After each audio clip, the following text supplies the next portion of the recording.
Você já entendeu por que o encerramento da moeda física não deixa espaço para a lavagem de dinheiro. Precisava se criar um outro canal. Seja qualquer moeda dessa, Bitcoin, Ethereum, qualquer uma. Tá. Esses não são. Tem aí dezenas de escândalos de lavagem de dinheiro com Bitcoin. O rei do Bitcoin, um monte aí. Ok, até aí? Então tá. Se eu vou transitar para um mundo sem dinheiro físico, eu preciso criar uma alternativa para o mundo submundo. A criação dessa reserva de valor, que agora não é mais em dinheiro físico, tem que ser em alguma coisa não rastreável. Ou pelo menos de muito mais difícil rastreamento. São essas moedas. O CBDC você sabe que não tem como fazer. Vai estar tudo no sistema. Quem debitou, quem creditou, para onde foi. Né? Muito bem. Quando lá na frente, dentro do planejamento dos DGs, houver o checkmate global e no plano deles, eles centralizam, formam um governo só a nível mundial, todas as estruturas são integradas no governo mundial.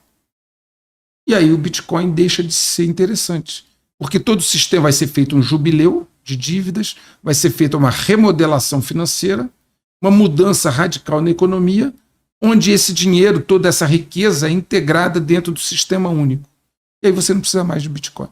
Mas isso é mais à frente. E aí, o que eles fazem com o Bitcoin? Vai ter uma moeda mundial, onde toda essa riqueza é redistribuída, há um jubileu de dívidas, e eles integram isso tudo dentro do sistema. Todos os ativos são condensados numa única moeda, num único ativo. Mas essas moedas digitais, né? Sempre digital, não vai ter nada físico. Eu digo as moedas digitais oficiais dos governos. Vão encerrar todas, vão ter uma única a nível mundial. É o plano deles, não estou dizendo que é o que vai acontecer. Sim, certo? É a intenção. É a intenção. Agora, esse movimento de colocar reserva em Bitcoin, né, em grande país, volume, por exemplo, como El Salvador. E como o Trump anunciou que vai fazer. Isso é um tiro no próprio pé. Por quê? Porque ele não vai ter valor mais à frente, quando não houver mais necessidade dele. Os Estados Unidos precisam manter reservas, e aí vem outra questão. O Fort Knox tem 8 mil toneladas de ouro. Isso. Quem já foi lá auditar?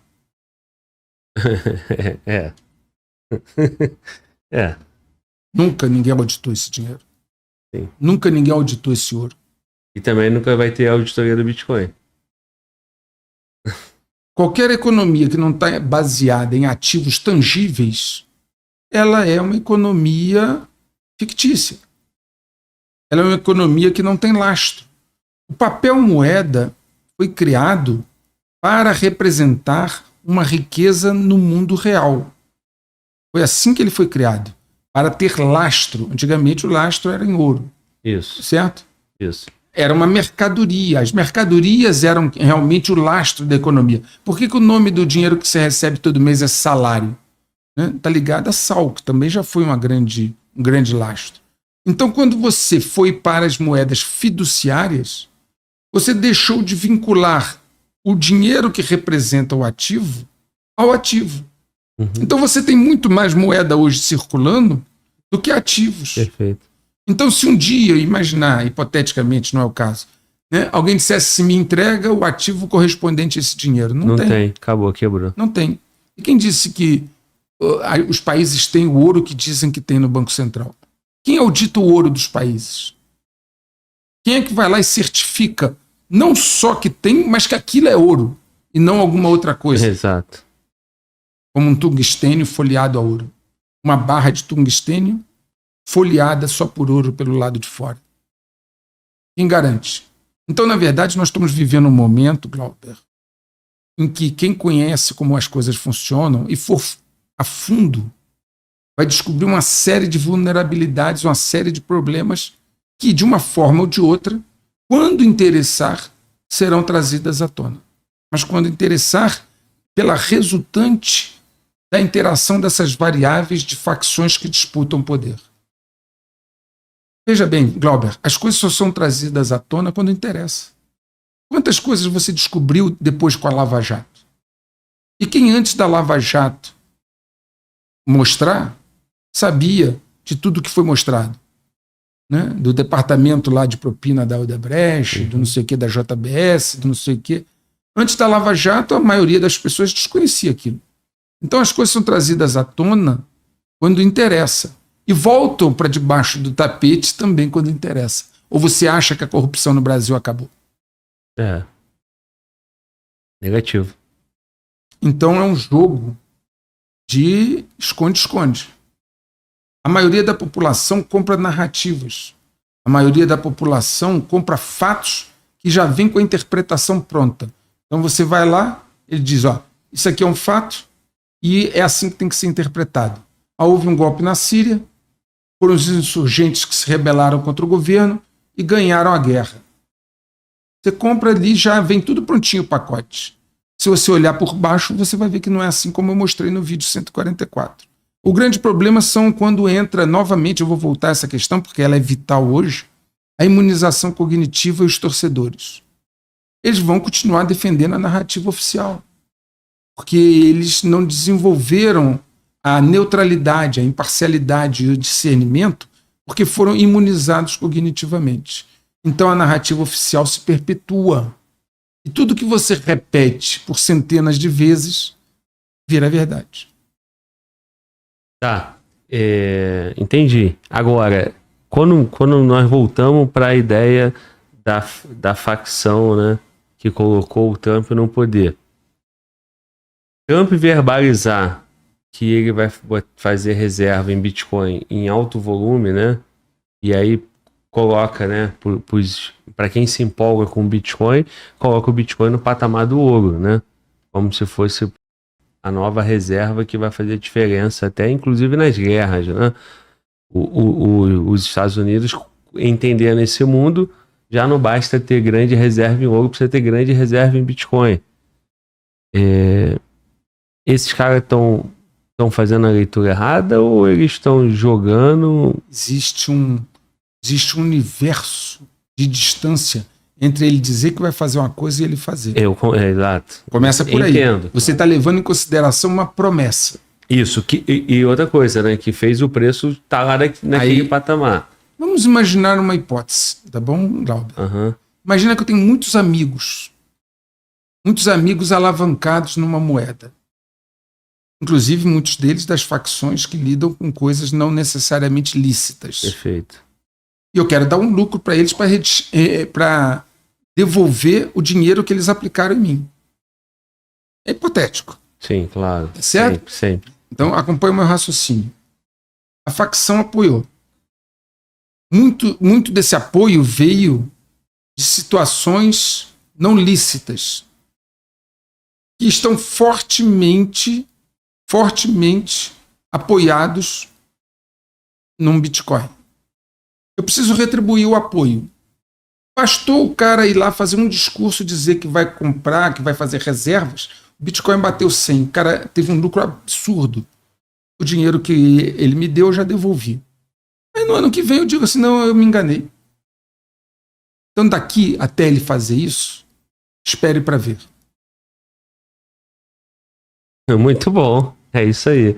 Rapaziada do Bitcoin aí, né? Vão refutar, até porque quando o cara tá abraçado na narrativa, o que acontece? É claro.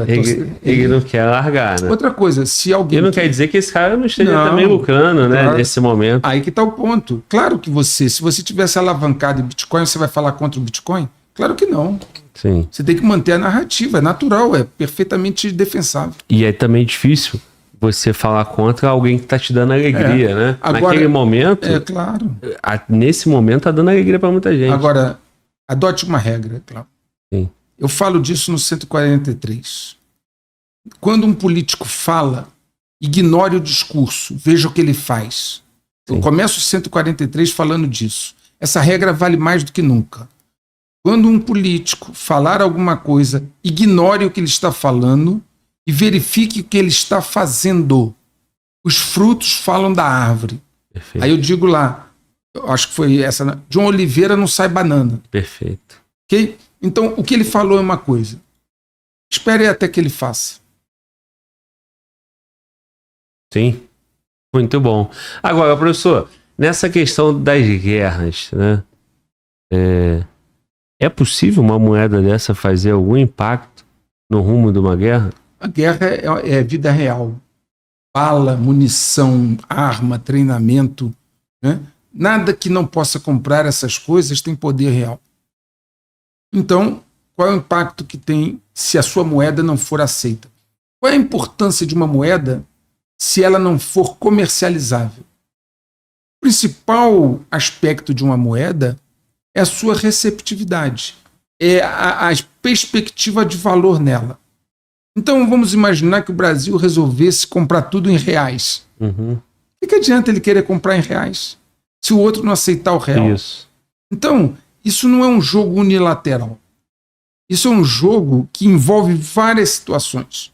E seja qual for a moeda, se ela não for aceitável, se ela não for comercializável, ela não tem poder de compra. Não tendo poder de compra, ela não muda nada no jogo. Sim. E o Bitcoin e essas moedas ainda sofrem isso. Ela tem uma função que é essa que eu expliquei. Maravilha. Agora, o dólar, né? Qual a possibilidade, né, do dólar deixar de existir? Ou os Estados Unidos, né, perderem essa potência de mover o mundo através do dólar? O que acontece, Glauber? Os credores dos títulos emitidos, os Estados Unidos têm déficit gêmeo, déficit interno e déficit externo. Isso significa que os Estados Unidos não têm dinheiro para se financiar. Como é que os Estados Unidos se financia? Se endividando. Sua dívida está em 36 trilhões. Segundo alguns, a dívida dos Estados Unidos está crescendo mais de 1 trilhão por ano, chega a quase 2. Ora, vamos lá. Vamos fazer uma analogia com a vida real. Vamos imaginar que você é um cara que gasta mais do que ganha de salário. No primeiro mês, você tem um déficit, né? Você gastou mais do que você tem de receita. Aí, para cobrir aquela diferença de R$1.000 naquele mês, você pegou dinheiro emprestado com volta. Aí, no outro mês, você tem mais um déficit de mais 1.000. Aí, você pegou um dinheiro com outro amigo. Isso vai indo. Tem uma hora que os seus amigos começam a conversar entre si e falam, cara, o cara está endividado, vai ter uma hora que ele vai dar calote em todos nós. Só que aí, os seus credores têm um problema. Sabe qual é? Eles não podem fazer você morrer agora. Porque se você morrer, você não paga ninguém. É claro. Então eu preciso te manter no balão de oxigênio para pelo menos receber um pouco do dinheiro que eu te emprestei. Então vamos voltar agora para fazer essa analogia. Os Estados Unidos têm 36 trilhões de dólares, passam 2 trilhões de endividamento todo ano. Né? Tem déficit gêmeo, déficit interno e externo. Ele é agora um devedor inveterado. Não tem o que fazer. Para você ter uma ideia, o custo dos juros da dívida dos Estados Unidos é maior que o orçamento de defesa. Eles gastam mais pagando juros da dívida do que gastam com o Pentágono. E, muito bem, o custo da dívida deles está se aproximando de 1 trilhão de dólares, o orçamento do Pentágono foi 800 e poucos bilhões. Muito bem. Aonde essa situação leva? Quem são os credores dos títulos emitidos pelo Tesouro dos Estados Unidos? Chineses, japoneses, um pouquinho de alemães e tal. Os maiores credores dos Estados Unidos são aqueles que compraram os títulos. A China tem grande parte da sua reserva que comprou de títulos dos Estados Unidos. A Arábia Saudita prometeu sempre aplicar o seu dinheiro comprando títulos dos Estados Unidos em troca da proteção. Os credores agora que estão lá, chineses, árabes, olham e falam assim, cara, se esse cara micar, eu não recebo nada. Os títulos vão virar nada. Micar, que a gente fala na área financeira, é acabar. Se o título micar, eu não vou ter nada. Então eu preciso manter esse cara num balão de oxigênio e ir desmamando devagar. É o que a China está fazendo. A China, devagarzinho, todo mês ela vende um pouco dos títulos que ela comprou dos americanos. Todo mês ela bota um pouquinho no mercado. Por quê? Lei da oferta e da demanda. Se você colocar tudo de uma vez, ela perde valor. Não tem comprador para isso. E perdendo valor, não recebe. As reservas dele se depreciam. Então, o que eles estão fazendo paulatinamente? Fazendo uma operação pequena. Colocando as coisas devagar no mercado.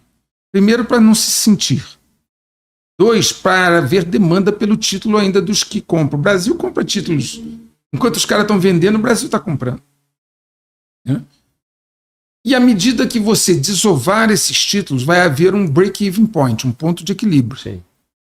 Quando eles chegarem num ponto em que eles perceberem, cara, olha, tudo bem, não vou recuperar tudo, mas eu já recuperei uma parte boa e quebrar ele de vez me interessa, vai haver esse ponto de análise. Aí é simples, cara. É simples. É só eles noticiarem ao mundo que não comprarão mais títulos do governo americano. O que acontece com a liquidez dos títulos? Imagina um leilão de títulos do governo dos Estados Unidos que não aparece nenhum comprador. Podemos estar caminhando para isso? Tudo depende dessa equação que eu acabei de mostrar. E é se prevenindo a uma possibilidade dessa que o Trump já está dando recado para ele. Na verdade, o Trump está meio que dizendo assim, se vocês atacarem a minha moeda, o pau vai quebrar. Podemos brincar, fazer narrativa, né, criar jogo de cena, mas atacar minha moeda, não. Em via outros canais, ele manda o seguinte recado: eu vou entender um ataque à minha moeda como uma declaração de guerra. Porque é o sustentáculo da economia dos Estados Unidos. Está totalmente endividada. E o mais, os Estados Unidos não é mais a grande manufatura do mundo. Uma boa parte da economia dos Estados Unidos, ela não é física. São royalties, patentes, coisas de tecnologia, que não existem no mundo real. A grande manufatura do mundo, com 31% ou 32%, é a China. Sim.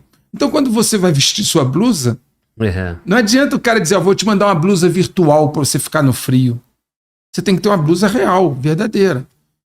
Né? Você me deu agora um bem tangível, um calçado para botar no pé. Não adianta eu te mandar um calçado virtual para você andar em cima da chama. A uma hora essa coisa desmorona. Tem uma hora que a vida real se impõe. E essa hora vai chegar. E eles sabem que vai chegar. Porque tem uma hora que os fatos se impõem às narrativas. Principalmente quando você for para os catalisadores mais fortes. Então, voltando a esse exemplo, né? Vou dizer assim para você, ô Glauber, imagina, começa uma situação crítica, né? E você, um frio danado, você vai ter que atravessar uma trilha caminhando. Vou te mandar um calçado virtual, vou te mandar um casaco virtual e uma calça virtual. Sabe, tem coisas assim que tem uma hora que um senso vai prevalecer. Tudo que não existe na vida real não é um ativo a ser representado em papel moeda. Por enquanto, tudo bem. Você ganha dinheiro vendendo software, ganha dinheiro vendendo moedas, mas tem uma hora, quando a coisa apertar, é o seguinte, o que você tem para botar na mesa? Você tem ouro? Ah, não tenho. Você tem prata? Ah, não tenho. Que mercadoria que você tem para botar na mesa? Você tem commodities? Você tem comida? Ah, não tenho. Ah, você tem produção industrial? Ah, não tenho. O que você tem para botar na mesa? Ah, eu tenho um software, tenho aqui um Bitcoin. Amigo, boa noite. Muito bom. Agora, quando tu fala do Trump reagir, é porque ele é interesse vital dele, né? Ele tem a moeda como sustento da própria força. Ainda, ele é o mais forte, né? Uhum. Então, a moeda dele tem que se manter fraco, a dívida dele tem que ter credibilidade para ele continuar rolando.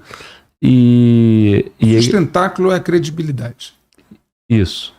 Ele não vai negociar isso, então ele vai entrar com a força. Uhum. Como ele ainda tem um desequilíbrio de força, talvez isso tenha uma durabilidade ainda por um tempo. É uma equação. Rússia e China juntos já são mais fortes que os Estados Unidos. E não é pouco, não, é disparado. Rússia e China juntos já são militarmente mais fortes que os Estados Unidos. E é uma equação. No momento, isso tudo é um jogo. No momento em que a coação pela força, e ele fala isso, o Trump, eu vou impor a paz pela força. Caramba, como é que você vai impor a paz pela força? E entre a implantação da força até chegar à paz, o que acontece se chegar? Então, olha a frase. Ele repete isso. Eu vou impor a paz pela força. Ah, então você vai impor a força. vai ter um período de guerra até chegar à paz. O que acontece nesse período? Vai ser todo mundo morto? Quem garante que você vai chegar na paz? Então tem umas frases assim soltas que as pessoas aceitam como se aquilo fosse normal. É o seguinte, Glauber, eu vou te enfiar tanto soco na cara que uma hora nós vamos parar de brigar. Ah, é? E o meu rosto fica como? Entende o que eu estou falando? Assim, e as pessoas aceitam uma frase delas como se fosse uma coisa normal.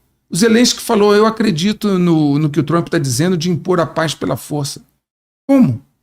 Como é que você impõe a força a um país que tem 2 vezes mais arma nuclear do que você, que é o caso da Rússia?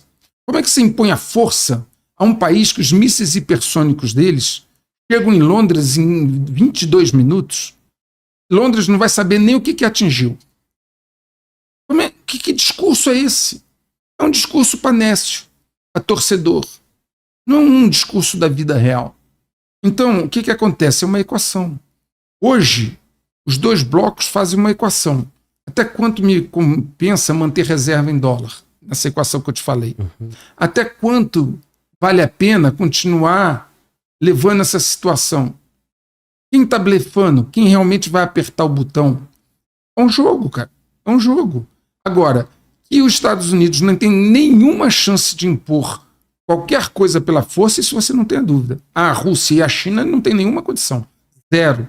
Todos os jogos de guerra apontam para a derrota dos Estados Unidos.